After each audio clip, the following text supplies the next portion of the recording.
bidimensional, forma indeterminada.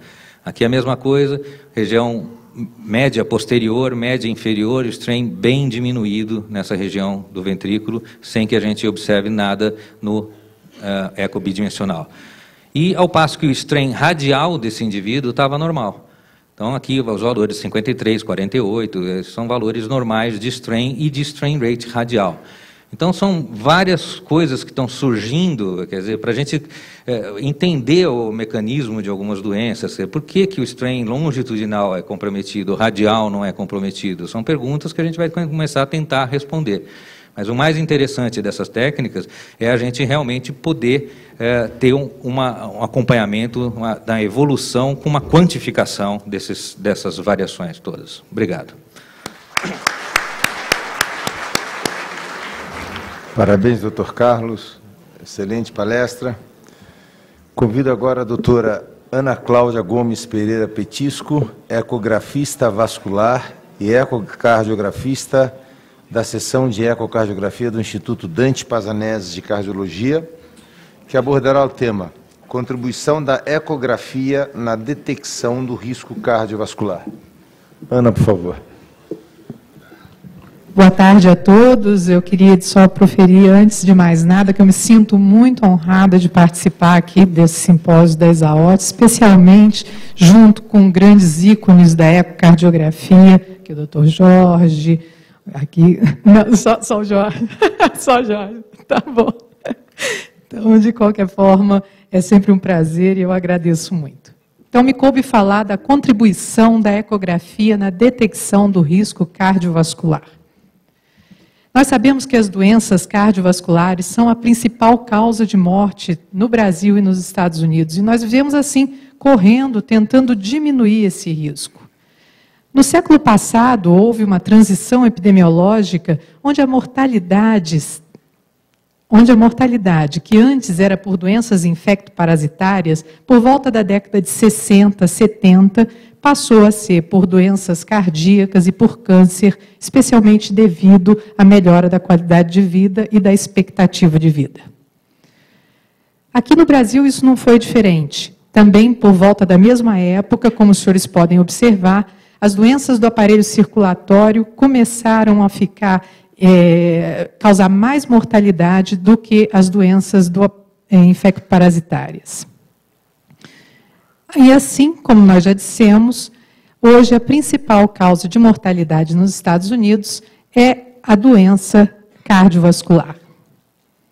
E uma coisa que preocupa, isso saiu não tem tanto tempo assim, é que a expectativa que se tem de aumento da doença da doença cardiovascular, ela continua aumentando.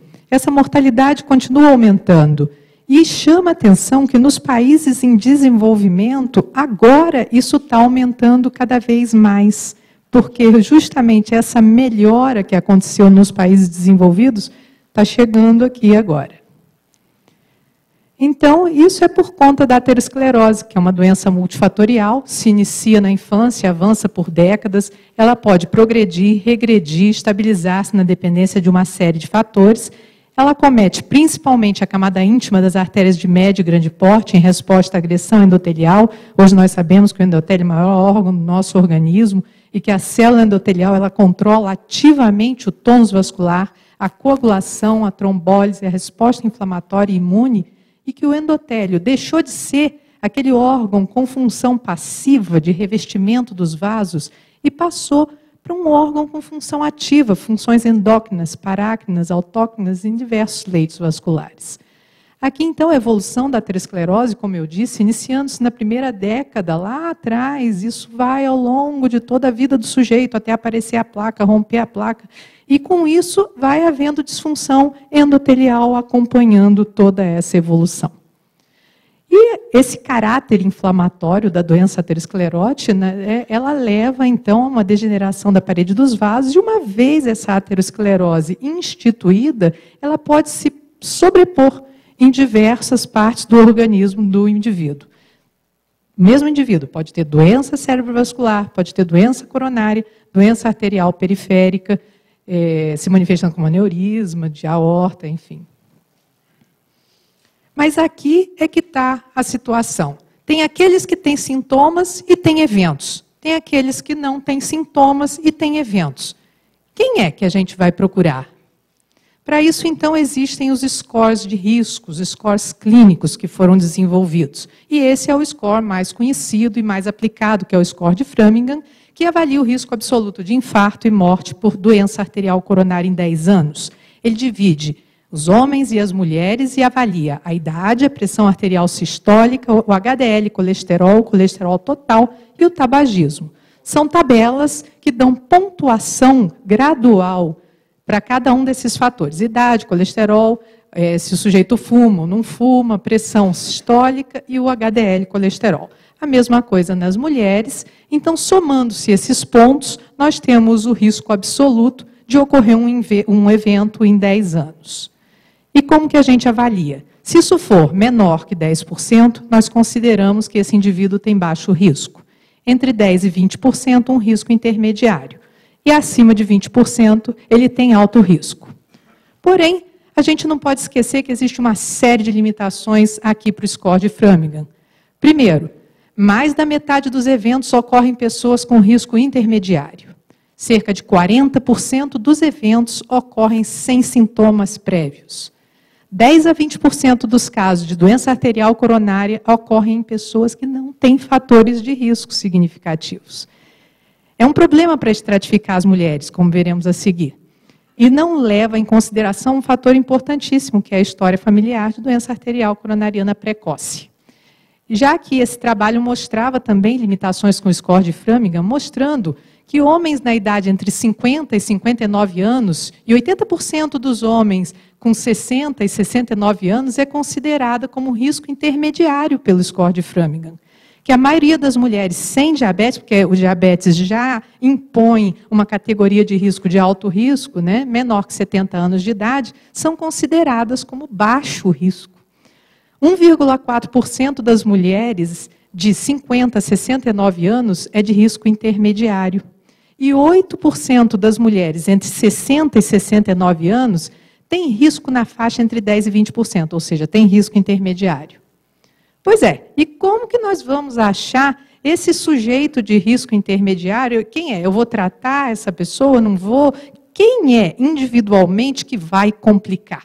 Para isso, então, associado aos fatores de risco, surgiu a ideia do marcador de risco, que trata-se de uma característica ou condição que está associada com fatores de risco conhecidos, mas que não exerce influência causal na ocorrência de determinada doença. Mas a detecção desses marcadores possibilita a intervenção precoce sobre fatores de risco modificáveis, especialmente para a doença aterosclerótica, como estilo de vida, o tratamento da hipertensão arterial e o tratamento da dislipidemia também. Então, ou seja, esses marcadores de risco, eles adicionam mais risco aos scores clínicos. Como que funciona? Então, já na nossa diretriz, né, de dislipidemias e prevenção da aterosclerose, esse paciente de risco intermediário, ele também mereceu uma atenção especial. E eles falam nos fatores agravantes. Os fatores agravantes, eles adicionariam, caso o indivíduo tivesse qualquer um desses, ele subiria em categoria de risco. Se ele fosse baixo risco, passaria para risco intermediário. Se ele for risco intermediário, ele passa a ser alto risco e tem que ser tratado como alto risco. Ou seja, se ele tem história familiar de doença arterial coronária prematura, parente de primeiro grau, homem menor que 55 anos e mulher menor que 65, síndrome metabólica, microalbuminúria ou macroalbuminúria, hipertrofia ventricular esquerda ao ecocardiograma, insuficiência renal crônica, a proteína C reativa maior do que 3, e aqui, embaixo, evidência de doença aterosclerótica assintomática, que nós, ecografistas, então, entramos aqui nessa primeira categoria, na evidenciação de estenose carotídea ou do espessamento médio intimal da carótida. Outras coisas que podem ser avaliadas é o score de cálcio, quando maior do que 100 ou percentil 75 para a idade e sexo, e o índice tornozelo-braço.